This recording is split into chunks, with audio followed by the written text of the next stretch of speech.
You're listening to Raiding the Fringe with Poda, Ostinius, Nepids, and Dr. Lee. From ancient civilizations to the cutting edge of science, from exploring the outer reaches of space to the Atlantean depths, we discuss the topics of the unknown and the possibilities of the bizarre. Are you hungry to expand your horizons? Come get your fill as we raid the fringe. I don't know. All right, we didn't have a host, so what's going on? Hey, everybody, we'll talk about Atlantis this week. This is Ostinius, and with me, as always, is Dr. Lee. Hello. Nep. Hello. And Poda. So, all right, so Atlantis. Let's get into it. This is a subject we kind of put off for a while, but we're gonna try to talk about it a little bit here. Who wants to kick us off? All right. Well, let's. I'll give us a little backstory. The story of Atlantis began with a writing from Plato. He was using this story as a sort of way of getting his own ideas across on how society is and everything. And so he, whether he got this from an actual island or not is what's in dispute. But he created this island of Atlantis with a whole bunch of governing bodies on the island. And basically, they were also taken down by their own hubris, their ultimate society. They tried to create an ultimate society, and it sank into the ocean and was lost forever. And that's where we get our story of Atlantis from. And everybody else since then has made up their own mythologies for, what was this lost island? Is it under the sea now? Is it missing? Is it still there and thriving, but people have learned to breathe water since it sunk underneath the ocean? Is it where King Triton lives? Okay. So let's start with location. Originally, according to Plato, this was located. He was located in Sicily, Greece. This was supposedly right outside in the Atlantic Ocean, right outside of the Strait of Gibraltar, which is in between Spain and Morocco in Africa, correct? Yes? Yes, and that's why we call it the Atlantic Ocean, because of the stories of Atlantis supposed to be in that ocean. Well, people have obviously drugged the ocean. People have been searching for Atlantis for years and years to no avail. So do we believe that this is one of these fabled floating islands kind of thing? Or were they just wiped off the earth or what? Some people have debated that they've found submerged cities that are very similar to his descriptions of it, because it was supposedly made out of concentric circles with gates that lead into the center of the city and everything, and like a lock system. Yeah, off the coast of Greece, there have been a couple of sites where they found cities that may or may not have been related to where the story came from. It could very well have been a real place. Well, we found land masses close to what Plato's description was, but has anybody... Okay, so we're just talking city structure kind of stuff. What about devices, skulls, things like that? Oh, I don't know. Says supposedly it was supposed to be this advanced society, right? Yeah, some sort of advanced civilization. You're not going to find that kind of stuff in a city that's sunken. I mean, if you think of the times of the people in India, where they actually lost major cities to the ocean, and when they found them, they thought they were fabled, but they found them when a giant earthquake and tsunami happened, I believe, and the tide rolled back so far, and they actually saw these epic cities that they were told were in this area. So you're not going to find skulls or anything crazy that's actual physical evidence unless it was taken from the city and taken somewhere else. What about this old device, the Antikythera mechanism? Are you guys familiar with that? No, enlighten us. Unfamiliar. Submerged in the ocean, people found something that predated Roman times that had years. It was a mechanism. Obviously, it was so corroded by the time we found it that nobody knows how it works or anything like that. but it was obviously like a geared mechanism for some sort. Some people think it was a clock. Some people think it was kind of like a safe or some sort of vault kind of, door mechanism. But it had gears with teeth and totally predated any known, history of having some sort of advanced working, machine. Well, that's cool. Was that related to? Is that tied in with an Atlantis theme, or where was this found? It was found outside of Greece in Antikythera, which is like a Grecian offset. Are you talking about the first computer ever made, or what they call it that? No. If you guys look it up, it's the Antikythera, Antikythera mechanism, and it's an ancient hand-powered Greek analog computer, is what they guess. But it's got gears and stuff they assume it's used to predict astronomical positions and eclipses for calendar and astrological purposes. But this is supposedly way predates when these kind of mechanisms were supposed to have been known.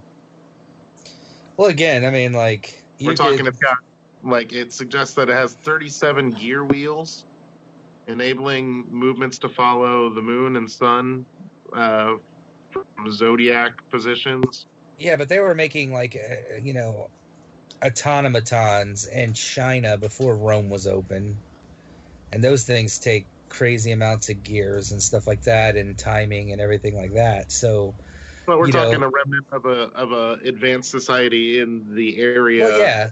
Advancement that we're talking about. What I'm saying is, advocating for that, because if the science was already there in China before Rome was open, then that science had to have been, if the people were educated enough, and if Atlantis was advanced enough, then they either shared that knowledge with other people or they learned it, as a group. That's true. So if China already was doing it before predating Rome, then obviously it's not a far stretch that other cities that were lost could have done it, especially if we already say that they're advanced. Or what we could be saying, too, is that this is proof that China got their technology from Atlantis, and that Atlantis had a much broader, not only were they technologically advanced, but geographically advanced, where they could travel, and maybe they had commerce that predated all of this.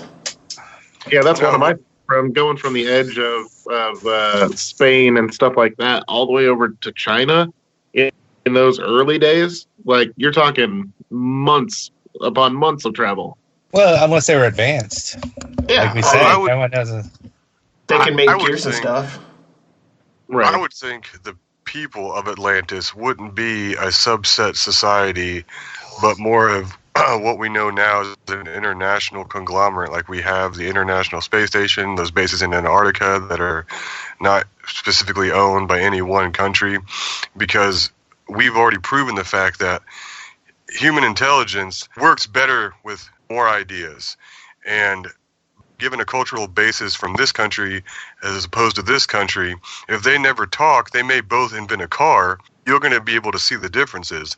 But if they work together, you're going to get the efficiency of both ideas and putting it together. So I would think Atlantis would have been more of an international hub and not just one race.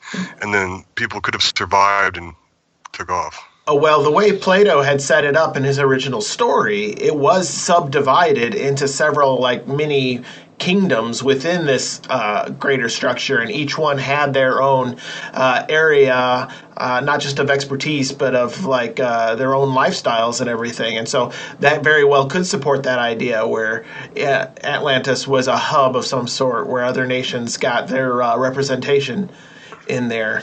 And if they were advanced enough to create such a computer with gears and such that could track space before well-known theologians could decide that the Earth might not have been the center of the universe or whatever, if they were already charting the stars and stuff back then, who's to say they weren't excellent sailors? And besides being on this island where obviously they're going to have boats and such, that they couldn't go to China or even the Americas that we thought were undiscovered and spread knowledge and culture through there.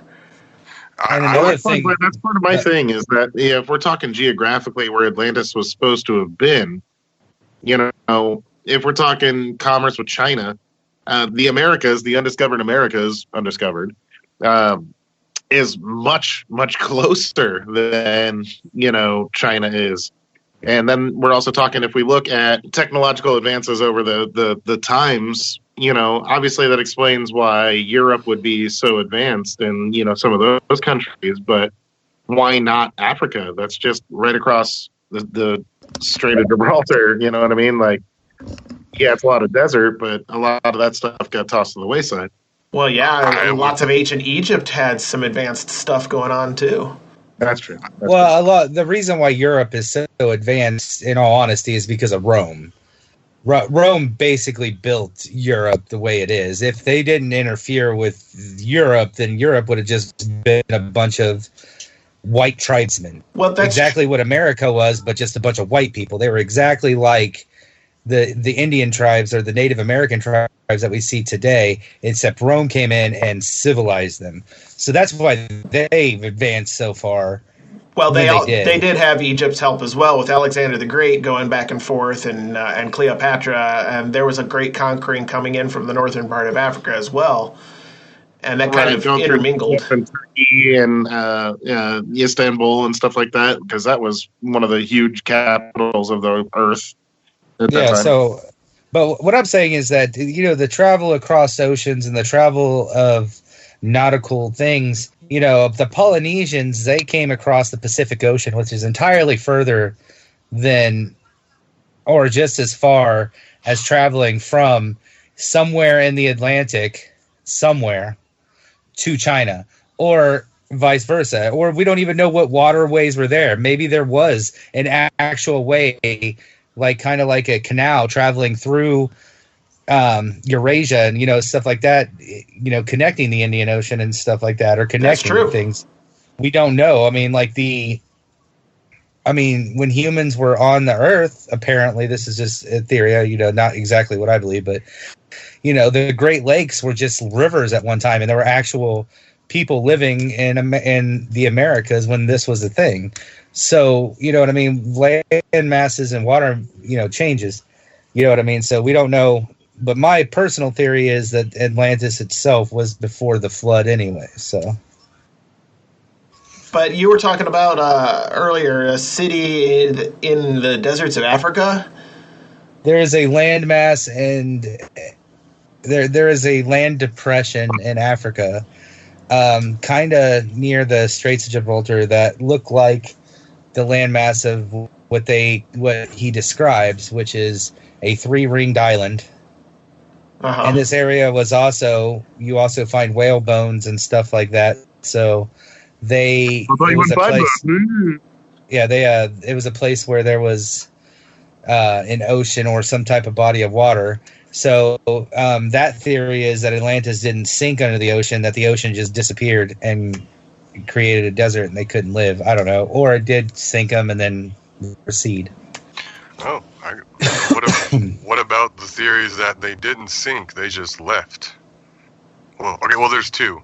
The two theories I heard was the city itself was an actual giant ship, like a floating city or whatever you want to call it. And they either cracked the code for dimensional rift travel and just left, or they went USO style and went back under the ocean. They condensed their resources and their city so that to the rest of the world it looked like they crumbled. But what they did was survive. They kept a certain amount of their people and resources and contained it within a ship. And at the bottom of the ocean, they're still thriving. I don't know necessarily breathing underwater like fish gills, but in a type of craft. Like the reported pictures that we have that people have talked about in the Marianas Trench, it's a giant spherical lurking object at the bottom that has been known to move in different locations. But since it's so far down, we can only see it through sonar imaging and radar. Like domed, like an air bubble underneath the ocean? Kind of. I'm Or gonna say even if it was a craft, if it's been down there that long, it's going to have buildup of like algae. The reef will grow on it. You know what I mean? Not if it's Where it would moving. be. It depends on how fast it's moving. Yeah, the movement wasn't considered fast, but it was considered noticeable because given the GPS locations of the picture and there was a trail, it looked like it was scooting across the ground like those rocks in the desert that slide across the desert. That blew everyone's mind because it's like, how did these rocks move? Because they would have trails behind them, but they were rocks. But then they found out it was a slight thin sheet of ice that the rocks would slide over when the wind hit them, and because the ice would encase the rocks and the ground a little bit, so it was just enough to scoot them, but still drag a little bit of indentation on the ground. So it looks like, if you're not paying attention, that at some point these rocks just took off and now they're stopped again. Like every time you look at them, they're not moving kind of thing. I'm going to have to say that both your theories that you brought up, though, are completely sound and logical. That a spaceship was it and it floated up in the air, or there's water people in a movable rock. I like them both. It would be water people. It would be people that, submerged in some sort of craft. And maybe it was dome-esque, and maybe they could filter oxygen out of the water. Hold on 1 second. If we're saying that people lived on Atlantis and somehow went down under the water, how many generations have lived there would now surely be considered water people? Well, I guess it depends if they're. No, what do you mean it depends? What if it was like water? What if it was like for a millennia? Age of Ultron, and the whole island like floated up, not down, and they left that way? No, that's what Dakota was saying earlier. They left the Earth. They figured out space travel. The anti-Catherian mechanisms. And that's why they cared about space. I am saying that if they lived under the water for over a century, wouldn't they be considered water people? Yeah, they would. Well, technically America was all forest before we started living here. Would you call us tree people? No, because our conditions and the way but it's still the ocean. Hold on, it's just not a forest anymore. Hold on. When they're down there, are they still surrounded by water? That's not what I'm saying. If they're living in this. No. Are they still surrounded by water? Not if they're living in this shitty. Okay, city, my bad. Shitty ship, bro. Ostinius. Is their ship covered by water? Let Nepits be racist and call them water people. They are. They're water people. We're not forest people because we don't live in the forest. We cut them down. If they drained all the water where they were at, they wouldn't be known then. They would be known as Americans. Okay, well, if you live in a circumstance where you're not constantly wading through water, you're not a water person. You know what I mean? They don't have gills. If they're living in a ship that's the size of a city, they're still in a controlled condition area where they're not. Do you call people in Chicago? Spend 4 years up into space and came back down, wouldn't everybody consider them a space person? If they were there for a year, they'd be a space person. No, they're considered 4 years, but I'd be like, that's a space person. Well, but I'm just saying. Are the people who live in Chicago? The people who live in Chicago, are they wind people? you're giving them a racist term. They're Atlanteans, and that's the proper way. Why does it have to be racist? There's nothing race about water. So then the Atlanteans. You're calling them water people. Oh man! But they're Atlanteans. Aqua sapiens. They'd be aquanauts. Yeah. There we go. Well, actually, if you think about it, even though it is one big city that there's a ship under the water, oh man, over all the years, all the inbreeding and stuff, I might be sliding now on this one. I wouldn't call them water people. I would call them sick. Like what was that one movie? What was that one movie, Poda, where they already had the people down there and they genetically altered them? Equilibrium, or was it? What was it, Poda? I see your hand up, but I wanted to answer before I let you go. I don't remember. Come on, Pandorum? Was it Pandorum? Pandorum, yeah. It wasn't water people, But No, yeah, Pandorum well, crap, they weren't. was a really good story because they had the people in cryostasis for a long trip, but because of the enzymes they had in them that they were pumping them full of to adapt quickly to the new environment and different statuses of the new planet they were going to with oxygen levels and gravity, some of the people woke up and then they started to adapt and change to survive within the giant ship. So they became hairless, bigger eyes. Granted, this ship was completely submerged by water. At the end, it crashed. No, there is no landed. at the end. In the beginning, it crashed. Yes. Well, spoilers, everybody. Whatever. Yes, no one's going to watch that. Spoilers, in the beginning of this thing, something happened. That's a great movie. It's a really good story if you haven't seen it. It's a good story, but that's exactly what happens to Atlantis. Watch it. It's a documentary. No. My thing would be, under the ocean, if they're still here, one last thing before we talk about possible dimensional shift and change, or up in space, because if they're up in space, I doubt they would linger here. I'm pretty sure they are gone.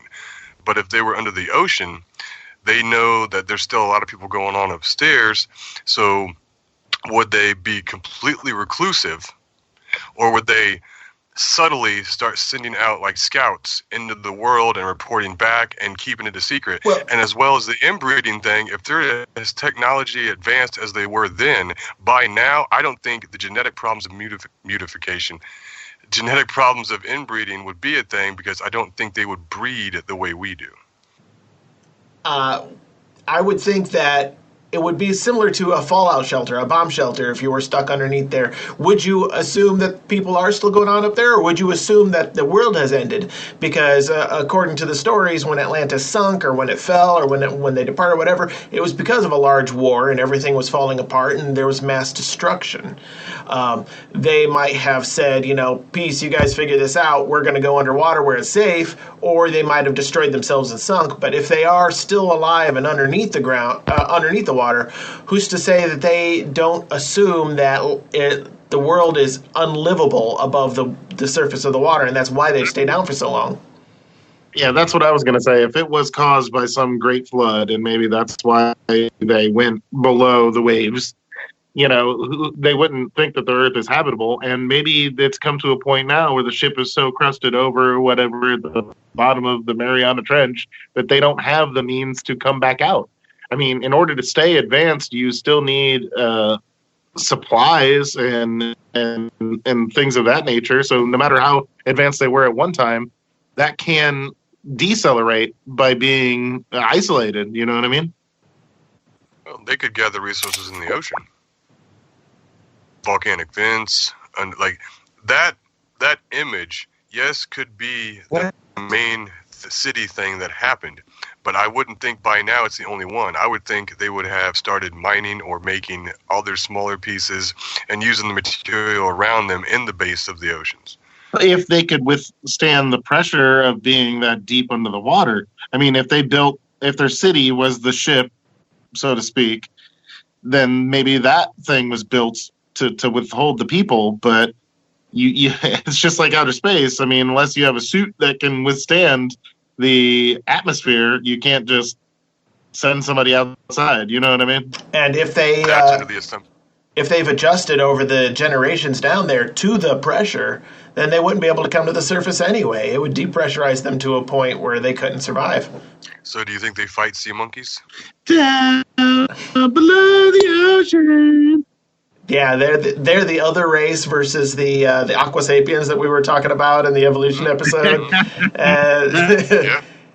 They fight mermaids on a regular basis.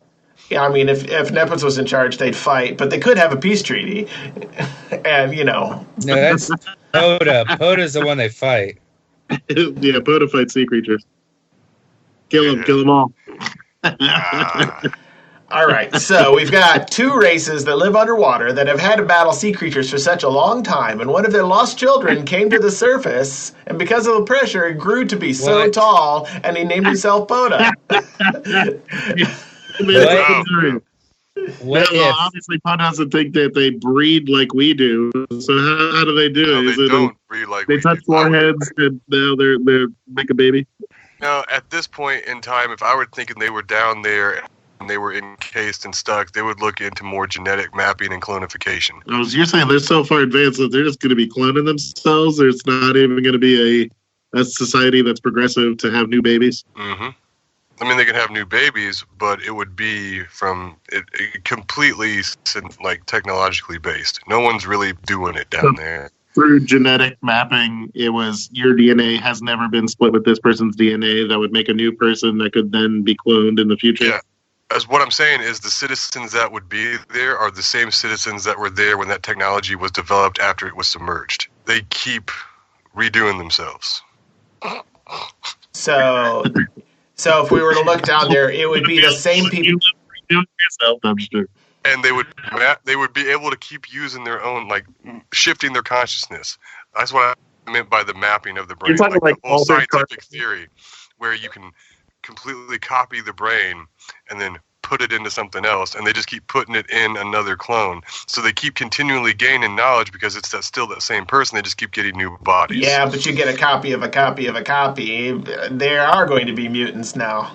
In the brain or the body? Physically. Because the body, the system creating the bodies would be the same. There'd be no difference. There'd be no change. You're not making a copy of a copy. You're making a new they have a copy template. every time. Yeah.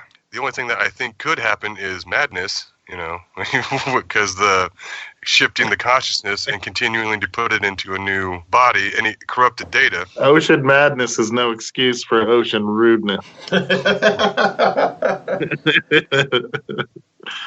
See, that would be the biggest thing. I mean, I guess it's a city. I live in a city and I don't know everybody in the city. But, like, given enough time, everybody would know everybody no matter how big it got if they continually copied themselves, right? Yeah, but you still get into that rotation where, I haven't seen you in years, but I've seen this person every day. And then, say next generation, you move to the other side of town, and now you know this person, you haven't seen the other person in years. Yeah. I think if the city's big enough, I think it could be self-sustaining, and I don't even think you would really have to worry about inbreeding. If there was still breeding, that wouldn't necessarily be an issue as long as you kept the population under control. The difficulty would be sustenance and valuable, like vitamins and minerals. Like when you recycle the bodies, are there cannibalism in a safe way? Is there a way to be a safe cannibal? No.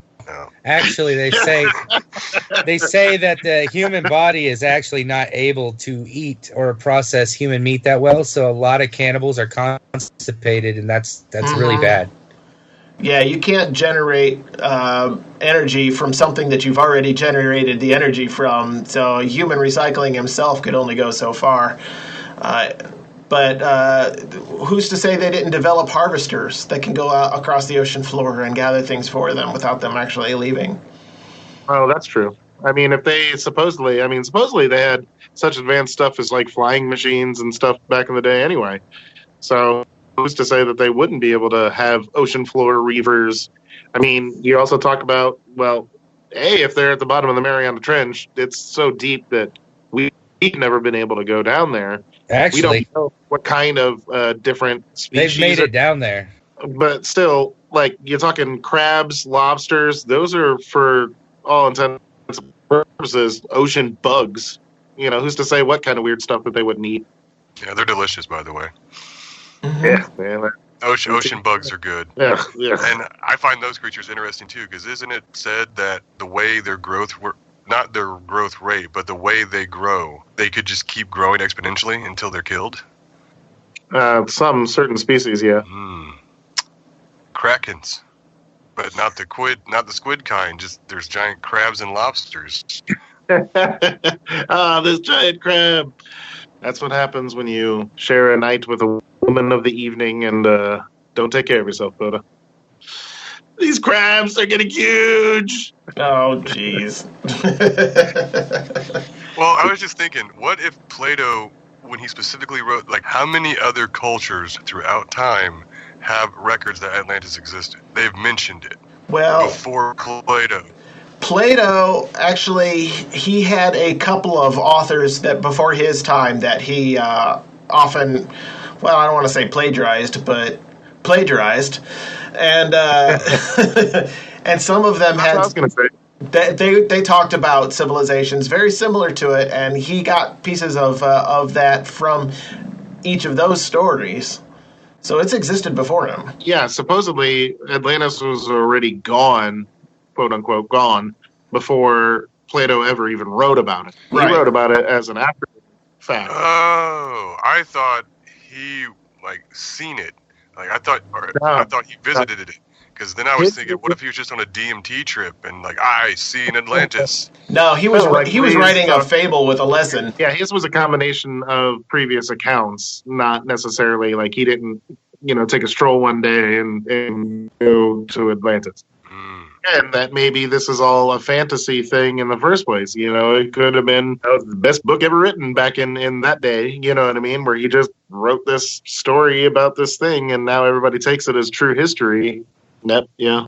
So the first was a manned descent by Swiss-designed, Italian-built, U.S. Navy-owned, which reached the bottom at 1:06 p.m. on January 1960. The deepest part of the Marianas Trench, they made it there? They made it down into the Marianas Trench. The deepest part is called the Challenger. Deep. We made it to the Marianas Trench. We did not go down into, to my knowledge, we didn't say make it to the trench. We said made it to the bottom. I think it's called Challenger Deep. Okay, well, I'm sorry. The deepest part, which is the Challenger's Rift, no, we have not been down. But have we been down to the Marianas Trench? Yes. Just not the deepest part. Yeah. That's like saying... Yeah, we were... But we have been to the Marianas Trench. Right. And we didn't say no one's reached the Mariana Trench. We said no one's been to the bottom. Obviously, we've been to the trench. We gave it a name. It's a trench. We found it. But we haven't devised anything yet that can sustain the pressure and the journey to get all the way to the seafloor underneath. And that's where it could be. We'll have this conversation after, I guess, because this part doesn't matter. It doesn't matter towards Atlantis. Well, it kind of does. If we've never been to the bottom, then it could be down there. If we've been to the bottom, then I guess we know it's not down there. It would really be based on how observant we are as humans, which is not 100% all the time. How many times you go in the same room looking for something, and then on the fifth time, you find it in the room you've already been in prior. Oh, it's always the last place you look, Poda. Yes, because when you find it, you're done looking. Because when you find it, you're done looking, yeah. Yes.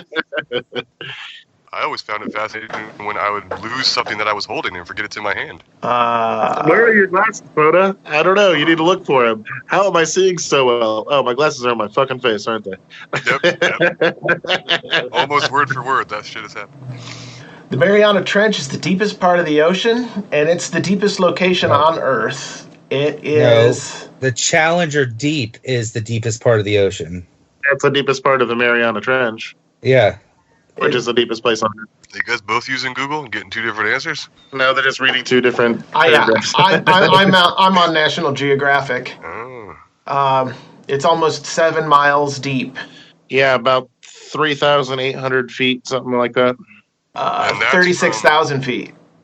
And that'd be at the top of the cliff. 36,200 feet to be exact. 36,201 feet to be exact. Yeah, my bad. I missed the one.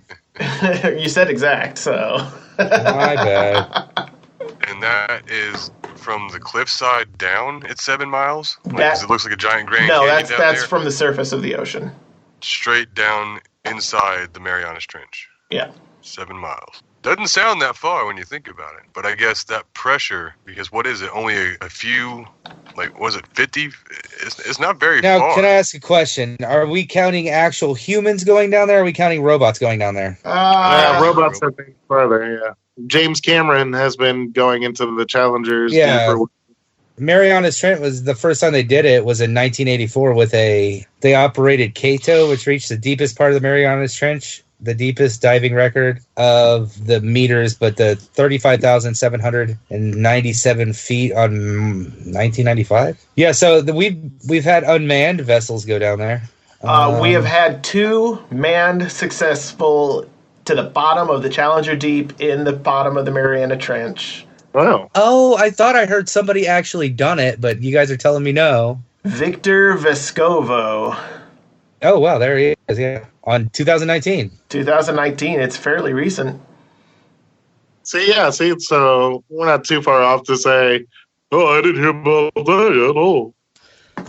But No, I didn't say that. And- I thought I heard something. so now we've had 2 successful people make it to the bottom, but it's a very large area too. It's not, so it could But still then be down there. earlier you just said, before we just decided that people were there, you just said, if we have been down there, we can determine they weren't down there. If we haven't, then we can't. That's right. So we can determine that the Atlantis is not down there where he was. Exactly. So he had But up in space. in that 1 mile area. but yeah, it's a 1 mile area. Who knows? If he had landed in a cornfield, you'd assume there wasn't a city. But it's under the ocean. He could have gone down in the wrong It's spot. cool. I got from all of this was Nep was right. And that's your big takeaway. Yep. All right, Nep was right. So we're gonna wrap up this episode. Yeah. He was in the. Well, your head. All right. Yeah, but then now we can say that it could possibly be a space thing, or it could actually be, a forgotten city. Like they found cities, like we said, off the coast of Japan. Yeah, and it could. I mean, even if you're talking the size of something that's a city, there's the I forget what they call it, but the black satellite or whatever. Black I Knight thought you said that was a blanket. I do think that was a blanket, but just putting it out there in the grand scape of going against the Earth, you know what I mean? That it could be as big as a city floating around that off orbit, from the space station could be out there. So they could be space people. I find it difficult to believe they would stick around if they were able to travel through space. Actually travel into space. I would think they would have. In the beginning, the ship could have stuck on the other side of the moon because they underestimated what space travel would be like, even though they were excited to get there, and they could have stayed there because the resources are now limited and they're stuck. Nah, man, if you made it to the moon, how do you have enough resources to live there and not get back? We have that self-sustaining ship that they're in that we've just discussed, except now the location is different. It's in space, not the ocean. Right, but if you've got that kind of resources, why couldn't you just come back? Yeah, dude. And what if they stay NASA in our little meteor showers? Are them sending back, ambassadors or people to gain supplies coming back to the Earth, entering the atmosphere to get more supplies and take them back? Oh, you know what? They ran out of milk. That's why they keep abducting cows. They ran out of cheese. That's why they're on the moon. They don't abduct cows. They mutilate cows. They abduct humans. They mutilate the cows. But who's to say that wasn't just some bad butchery? They're from ancient times. Are you telling me there were no cows back then? I can make a transdimensional ship, but I can't cut a pork chop. No, they're way off. They go for the butt and the face. That's Tenderloin. Who wants to eat a cow's dick? I'm just going to take this Shawshank and they rip off the cow's ass.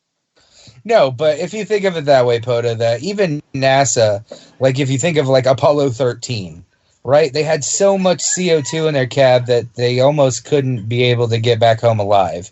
But then they were told and had the resourcefulness to create a freaking CO2 dispensing machine out of random crap in their space pod. So if we can do it and we're not as advanced as they were, they definitely could have done something along those lines and made it back home. So I don't think the moon stuff is completely right, but if you were traveling and you made all your resources abundant from Earth and you used all your resources to go away from Earth, why wouldn't you come back? Because there's not a lot of stuff out there, you know what I mean, in the vastness of space that you could use as resources. There's so more you would stuff go so here. far and come back. You know what I mean? So they could come back if they went in space. Yeah, Unless you're talking about them going to one of these sister planets like Vega 9 or whatever the hell it's called. And they Like could have. But they would set up a base and go back and forth. If they could make it there, they could make it back. I'm going on the stance that they are a secret society in the sense that knowledge is power and they're keeping it to themselves. So even if they came back, they wouldn't introduce themselves. I would have to disagree only in the fact that if they were that power hungry, they would have stayed on Earth to control us. They'd have conquered us. Yeah. Yeah. If they were that power hungry. So they're not power hungry. We already know that. You know what? Okay. They Say did. they were so They conquered us. then that they decided to dissolve and spread the knowledge, okay? Kind of like Lee knows what I'm talking about, the Keepers of Terrace. Let's just say that they decided to disperse and spread the knowledge. They sank the city and kind of reintegrated into the rest of society. Mm-hmm. That could possibly, because maybe they couldn't sustain themselves in that area anymore, and they knew they did that, so they just went out. That's where all of our scholars and philosophers have come from, was this hub of technology in the past. And then, they expanded and joined different ranks in different areas of the world. Then I could agree with Poda. Then the only whistleblower was Plato, who was one of those survivors, and he was the only one that mentioned it, even though he wasn't supposed to. Cracking the Atlantean code. It sounds like Atlantis is just a really prestigious college that just went under now.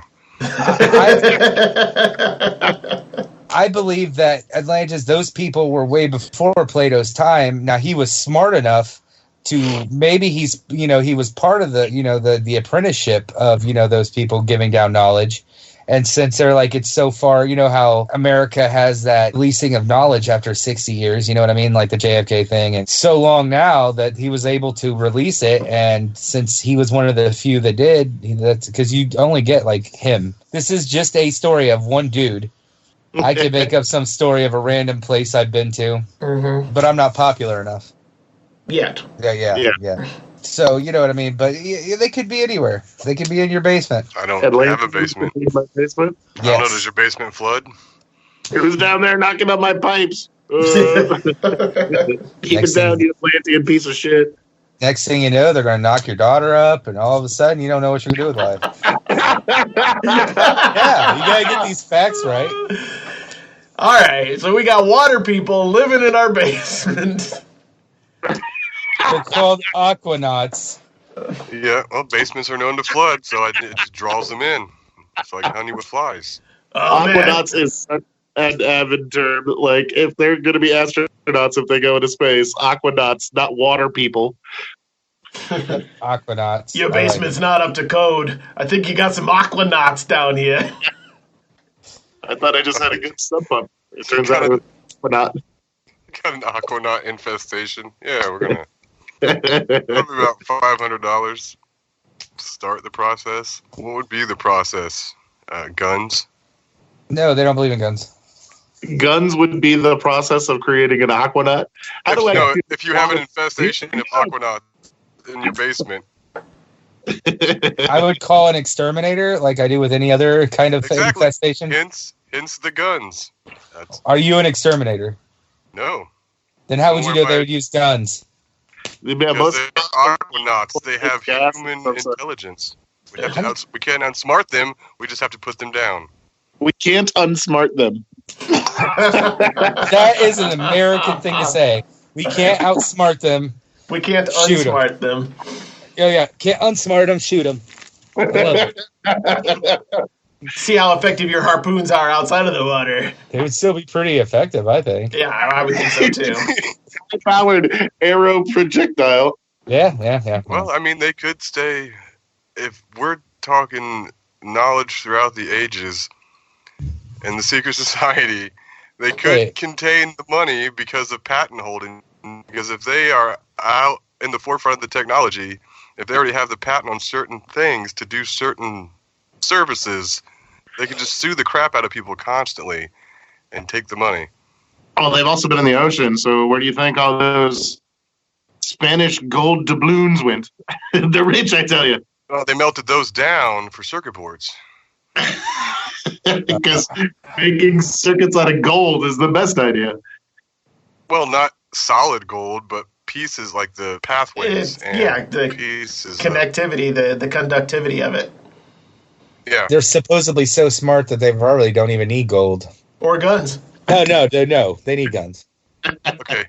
So I'm going to propose that the Atlanteans, once as a super college, as a prank for the Skull and Bones, are the ones that made the crystal skulls and just left them about for people to lose their mind over. Then they dispersed, infiltrated, and everybody else, and convinced everyone that they didn't really exist, except for Plato. The first big rat prank. It was not humans. It was aliens. It goes back into the cows, everything. One big loop. They pulled together their gold doubloons and they made Atlanta, Georgia, the capital. Atlantic City. There you go. Atlantic City. That's not in Georgia, but yeah, they made Atlantic City, and that's where they are.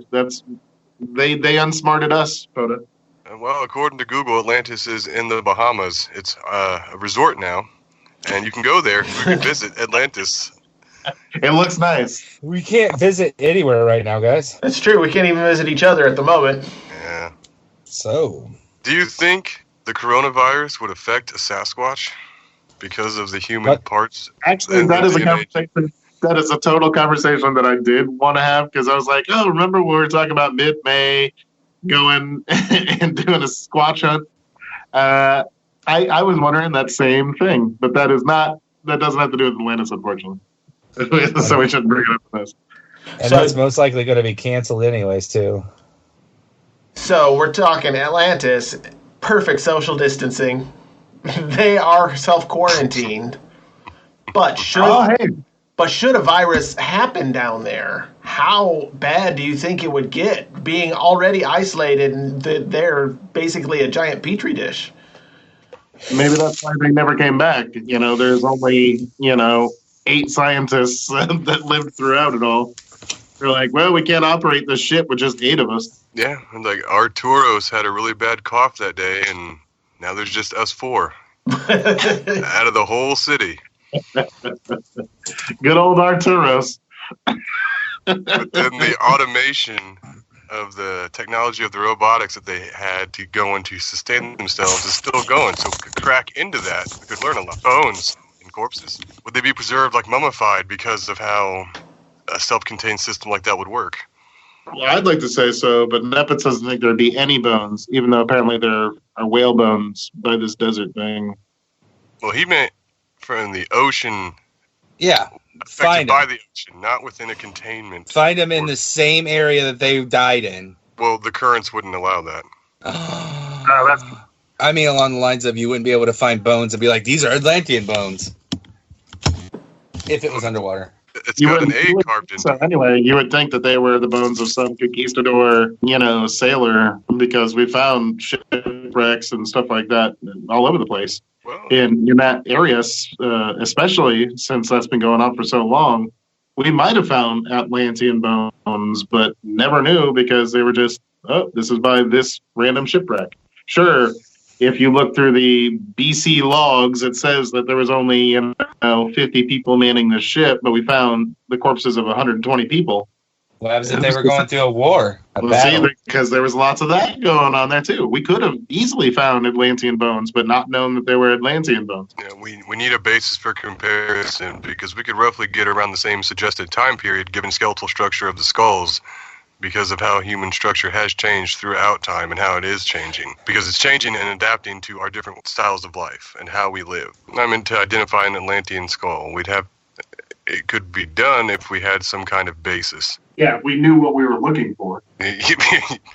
Yes. But unfortunately, pictures weren't made in the thousands years BC. Oh, no. No, they were. They were in the crystal skulls. Those are time capsules and memory cards. We just can't access them. Oh, I see what you're getting at. Or they, shunned photography. Out of all the technology they had, they took photographic evidence of things, but none of themselves because they thought it would take their soul. Oh, like the ancient Native Americans?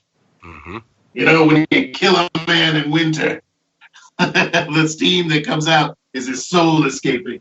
Yeah, his soul smells weird. Man, this guy ain't dead. He's just farting. All right, well, then, maybe we should wrap this up. Thank you for joining me, Dr. Lee, Nep, and Poda.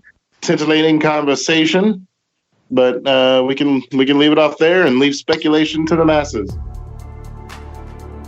Thank you for joining us today. If you have any thoughts or questions on today's topic, please leave a comment. Or if you want to contact us directly with any thoughts or ideas for future episodes, you can directly email us at ratingthefringe@brainforger.com. Be sure to like, follow, and or subscribe for future episodes on Facebook, Spotify, Libsyn, or most podcast suppliers. We'll see you next time as we raid the Fringe.